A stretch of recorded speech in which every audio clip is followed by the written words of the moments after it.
नमस्कार, मैं Dishansh Srivastava. Comic word के audio story segment horror diaries में आपका स्वागत करता हूँ। आप सुन रहे हैं कहानी दहशत।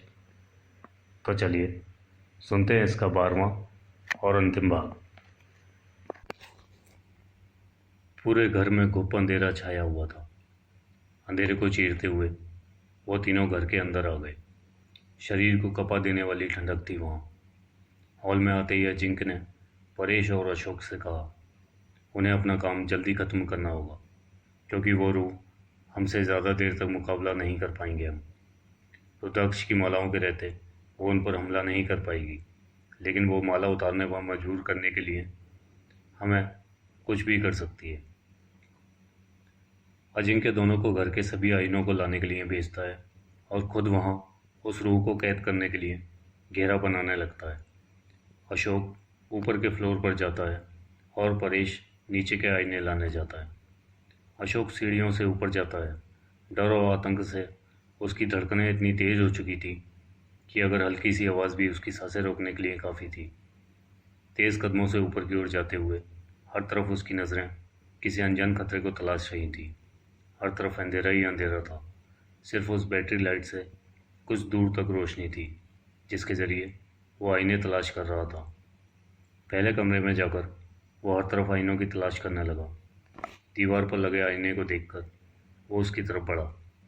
जैसे ही वो आईना निकालने के लगा, उसने आईने में देखा उसके पीछे एक साया था, किसी लड़की का साया।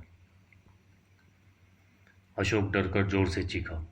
जैसे ही वो भागने के लिए पलटा, उसने देखा वो मालिनी थी, उसकी बेटी मालिनी। वो ठहर गया। उसने लाइट आगे करके गौर से देखा। मालिनी की आंखों में आंसू थे। वो अशोक की तरफ देख रही थी। अशोक ने उसे आवाज़ दी, मालिनी बेटा, ये तुम ही हो ना? अशोक की आवाज़ में दर्द था। मालिनी भी अपने पिता को देखकर टूट जाती है और रोने लगती है।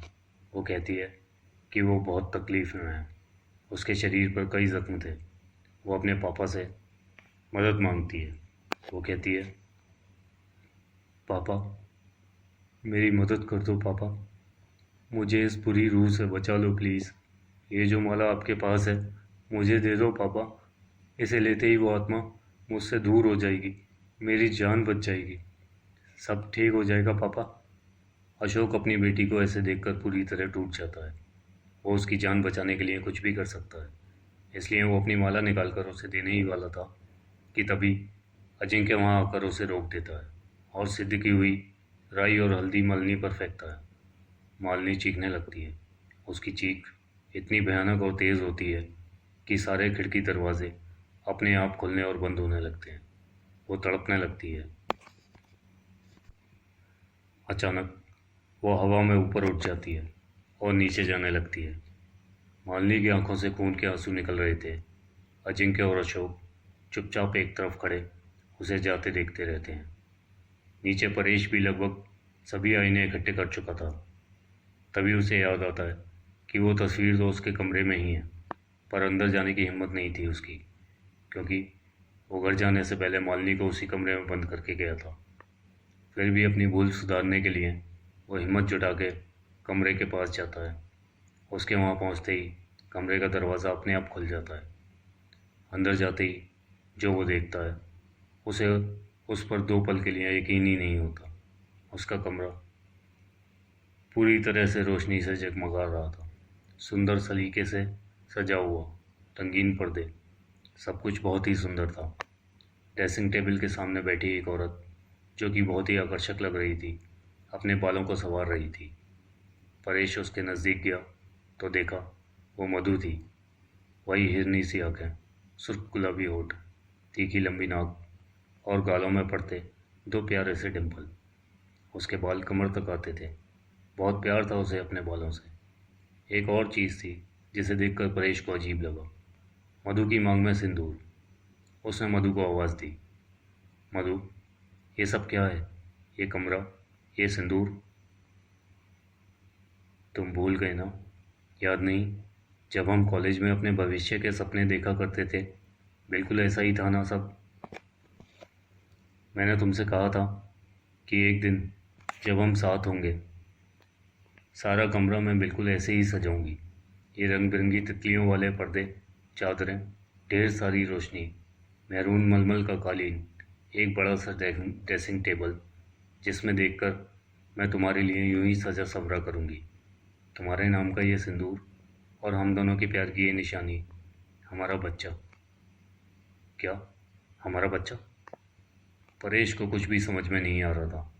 क्या ये सच है या वो सपना? वो फर्क नहीं कर पा रहा था। जो वो देख रहा था वो इतना असल लग रहा था कि उसे लगा जैसे सच में वो मधु के साथ ही रहता है उस कमरे में। वो तो जैसे भूल ही गया था कि वो उस कमरे में आया क्यों था। तभी मधु उससे कहती है, मैंने तुम्हें इतनी बड़ी खुशखबरी दी और तुम हो कुछ कहते ही नहीं। अरे कहना छोड़ो, कुछ गिफ्ट तो दे देते। मधु की वही पुरानी शरारत भरी आवाज़ ने उसके दिल में जो मधु के लिए प्यार था उसे जगा दिया और वो भूल गया कि मधु जिंदा नहीं है। उसने कहा, बोलो मधु, क्या चाहिए तुम्हें? मधु ने उससे कहा, उसे उसके गले की माला बहुत पसंद है, वो उसे चाहिए।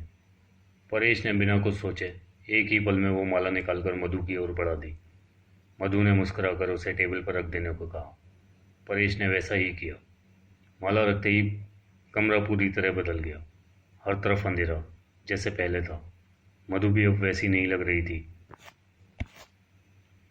शरीर मालिनी का था और शक्ल मधु की, वो भी पूरी तरह से बिगड़ी हुई। मधु के दिल में जो भी नफरत दुनिया के लिए थी वो सब उसके चेहरे पर आ गई। मालिनी का पूरा शरीर खून और जख्मों से भरा था। ये सब देखकर भी परेश डरा नहीं। वो मालिनी के करीब गया और उसे कस के गले लगा लिया। उसने उसके कान में धीरे से कहा, मैं आज भी तुमसे उतना ही प्यार करता हूँ मधु। तुम मेरे लिए अब भी उतनी ही प्यारी हो। मालिनी को छोड़ दो प्लीज़, उसकी कोई गलती नहीं है, मुझे सजा दो। मधु ने परेश को जोर से धक्का दिया और वो दूर जाकर गिर गया। वो फिर उठा और उसने फिर से मालिनी को गले लगाया। इस बार परेश ने अपनी पूरी ताकत से मालिनी को गले लगाया था। वो उसके कान में मधु से अपने पुराने दिनों की बातें करता है, मधु को सब याद दिलाता है। उसे याद दिलाता है उनका प्यार कितना सच्चा था। अब की बार मालिनी के जरिए मधु भी परेश के गले लग जाती है। बातें करते करते परेश उसे हॉल में ले आता है। वहाँ अशोक और अजिंक्य पहले ही सारी तैयारियां कर चुके थे। दरअसल जब मधु परेश को वो माला देने को कहती है तभी उसे समझ में आ जाता है कि ये उसकी मधु नहीं है, उसकी बुरी आत्मा है। वो तभी चुपके से टेबल के ड्रॉर से वो तस्वीर निकाल कर रख लेता है और उसे बातों में उलझाकर हॉल में ले आया। मालिनी का शरीर जैसे ही आईनों के बीचों बीच में आया, अजिंक्य उसके चारों ओर आग लगा देता है, जिसकी तैयारी वो पहले से ही कर चुका था। आग में फंसते ही मालिनी चीखने लगती है। मधु की आत्मा गुस्से से मालिनी के शरीर को चोट पहुंचाने लगती है, कभी अपने सिर को जमीन पर ठोक कर तो कभी खुद को नाखूनों से खरोच कर। तभी अजिंक्य मंत्रों का उच्चारण करता है और परेश को वो तस्वीर मालिनी के आईने में दिखते प्रतिबिंब के सामने रखने को कहता है। वैसा करते ही मालिनी एक झटके के साथ जमीन पर गिर जाती है और वो कांच के सैकड़ों टुकड़ों में टूटकर बिखर जाता है। वो तस्वीर जो परेश के हाथ में थी, उस तस्वीर से खून बहने लगता है।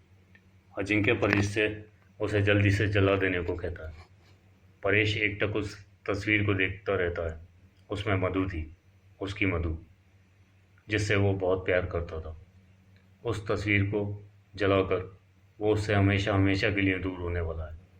वो सोचता है अगर वो उसे नहीं जलाता तो बेवजह मालिनी को तकलीफ होगी, जो कि वो नहीं चाहता, क्योंकि इस सब में मालिनी की तो कुछ गलती भी नहीं थी। गलती तो सिर्फ उसकी थी। उसने प्यार तो किया मगर उसे निभाया नहीं। साथ जीने मरने की कस्में तो खाई, लेकिन मधु को अकेले मरने छोड़ आया। उसे बहुत पछतावा था हर बात का, जो उसने मधु के साथ किया था उसका भी, और जो मालिनी के साथ किया उसका भी। अपने बच्चों को तकलीफ दी उसका भी। उस तस्वीर को देखते हुए उसे अपने प्रायश्चित का बस एक ही तरीका समझ में आया।